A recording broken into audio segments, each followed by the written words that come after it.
Hi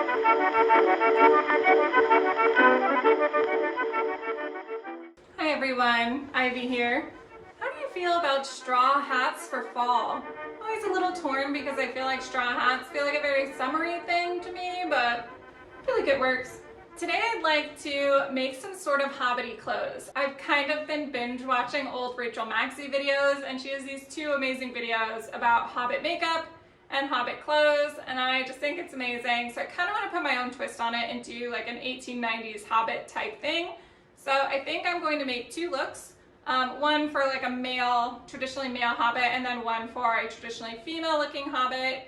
And I have some pieces to choose from already, so I will not be needing to make everything from scratch, but I do have quite a few pieces that I'd like to make for this project. I went ahead and splurged on some silk velvet for a vest because I knew that I would only need 1 yard of it, and I think that sometimes it's worth it to splurge for the more expensive fabric.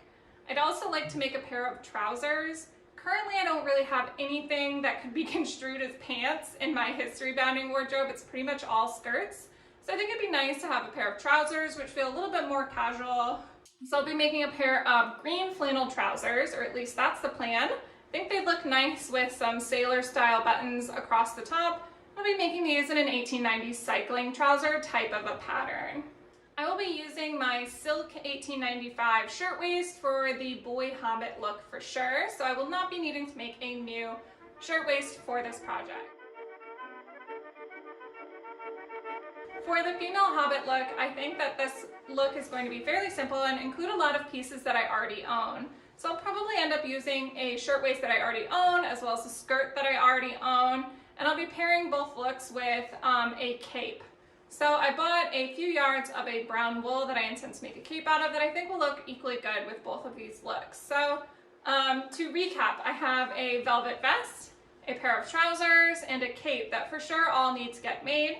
I also think that the female hobbit look is going to look really nice with an apron, so I might go ahead and update my current apron since it has some soup stains on it. So not too many pieces. I'm also really excited about filming and taking pictures in this outfit because here in Seattle, we even have a statue of a troll that I can take footage with. So I'm almost more excited about the troll than I am about the clothes themselves. So I guess we're gonna go ahead and get started on that vest today. So let's get started. So the pattern that I chose to make my vest is this 1895 ladies vest pattern from Snails Patterns.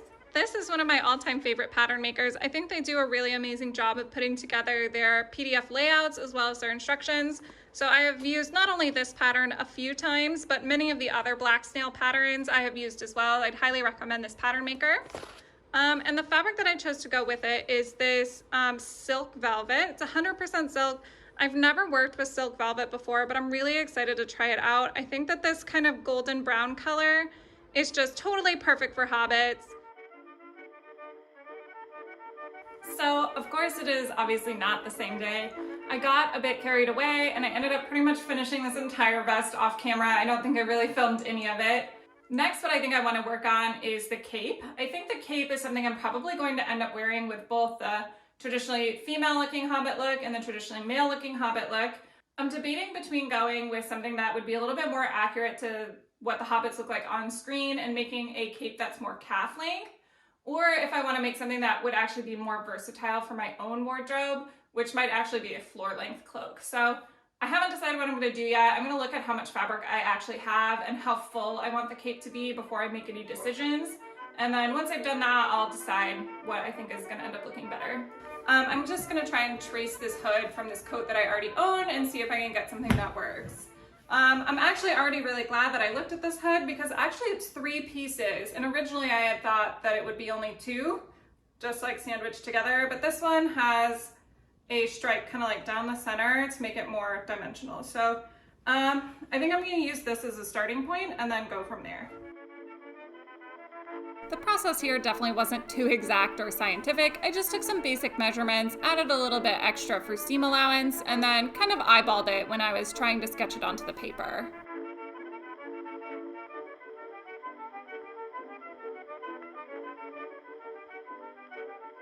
So I think that I am pretty happy with this template. I ended up adding about 2 inches to the top of the hood because I want it to bow out to the side in that kind of really traditional looking fantasy style cape. I also decided to go with the more like screen accurate Hobbit length because I think that it'll also work really well for the cycling length skirts, which I own quite a lot of. So I think I'm going to be a bad seamstress and just go ahead and cut this directly out of the fabric itself.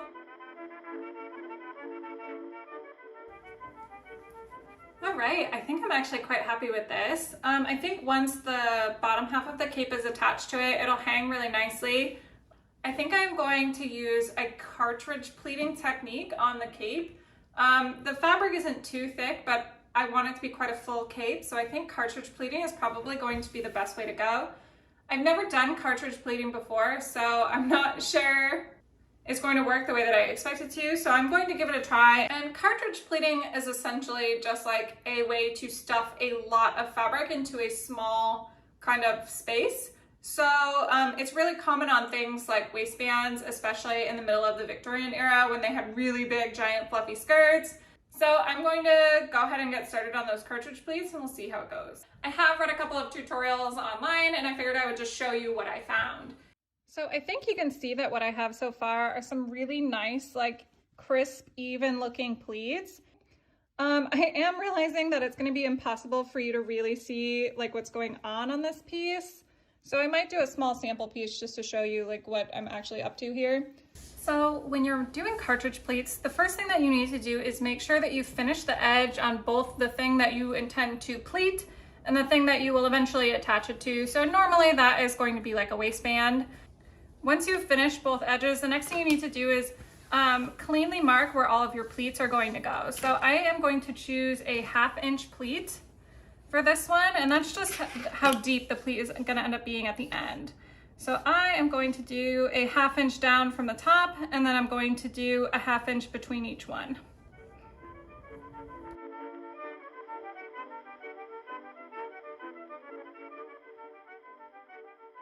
So once you've made the first set of dots at equal intervals, you want to do the same thing and do another line of dots. That's what's actually going to form and support that pleat at the end. I think I forgot to mention this earlier, but I think it'll be really useful to iron a kind of center line through the middle so that you can better distribute the pleats when it's time to attach them to the waistband. So once you have all of the dots that are kind of like mapped out, you need to thread 2 different needles to do one for the first set of dots and one for the set of dots on the bottom. I did mine in a contrasting thread so that you can see what's going on, but just to warn you, this thread is going to become part of the garment. You don't take it out at the end, so it's important that you use something that matches your garment. A lot of people think that you need to do a ton of fancy math to decide how many pleats to do and how deep they need to be and how much fabric to have and all of that. Personally, I think it's fine to just do your pleats with a ton of fabric and then evenly arrange them as best you can. Once you have your pleats evenly arranged, it's time to sew them to whatever the finished garment is going to be. So it's important to understand that half of the pleat is going to hang loose on the inside of the garment. So essentially each pleat has a hill and a valley, and you use a whip stitch to attach each of the valleys to the waistband. Even though the rest of the project isn't done yet, I don't think I can resist taking my new cape out for a spin.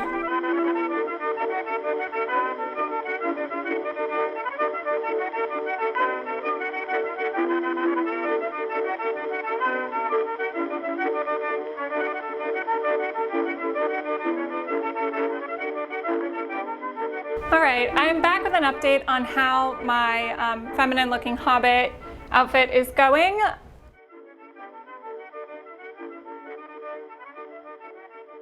It's going okay. I'm reasonably happy with the bodice. The skirt, on the other hand, is really cute, but I think unfortunately I kind of got a weird tunnel vision and accidentally ended up with a skirt that looks very cute on its own, but does not look particularly hobbity. I wanted to add a little bit of texture to the skirt and decided to go with soutache in order to do that, since it's one of my favorite techniques to work with. But it kind of looks like a Hostess cupcake a little bit, not in a bad way, in a really cute way. It's a very cute looking cupcake, but it just doesn't look that hobbity. And I'm not totally sure where I went wrong on this outfit. I think it was a series of small decisions that did not add up. So I walked by this dress form probably about 10 times before I realized what this outfit reminded me of. It looks like something that a Disney cast member would wear. I look like a theme park waitress. I think that's where I'm going with this. I think it just doesn't look quite right. I guess let's start over.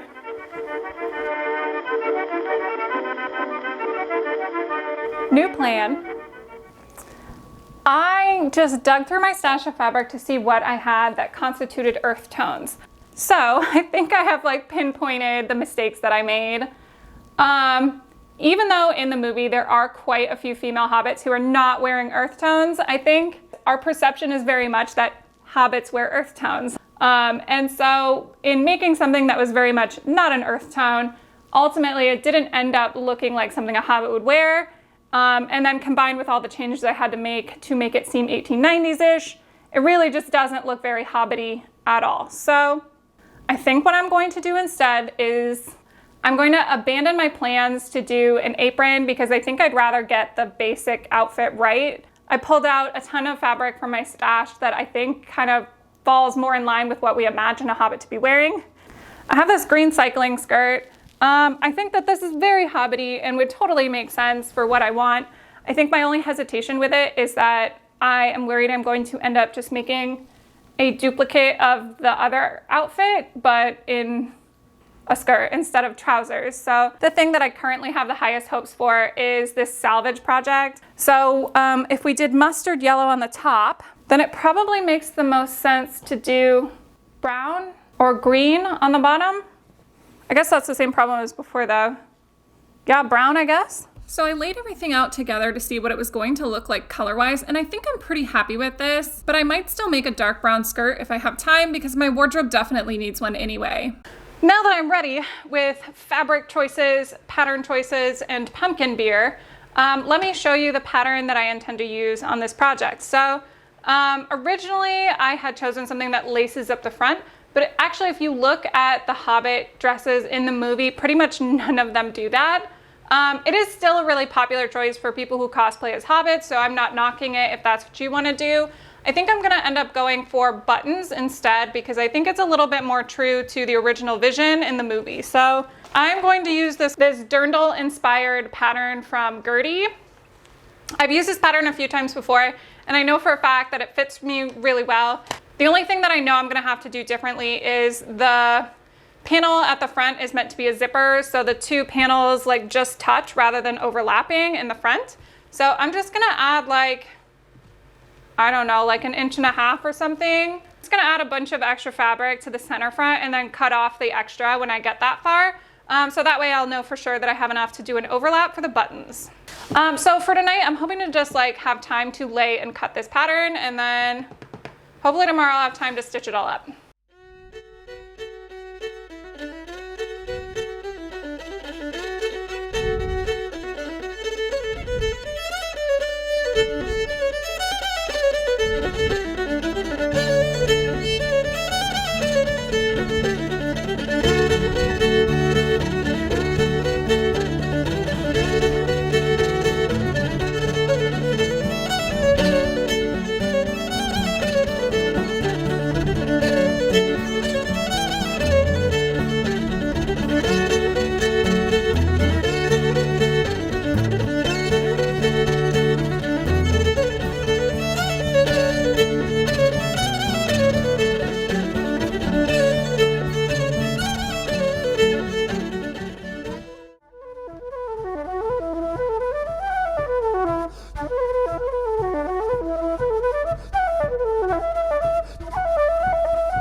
Ultimately being really happy with both of my hobbity looks, even though the second look really did not go how I was exactly hoping it was going to go. In the end, I think that it turned out really pretty. Ultimately, I only made one additional piece for this outfit, which is the vest that I'm wearing now. Even though there are a lot of roads on this one, I do feel like I have clothes that not only look hobbity, but that I'm really excited to wear in my everyday wardrobe. I think that's it for me. Thank you so much for watching, and I will see you next time.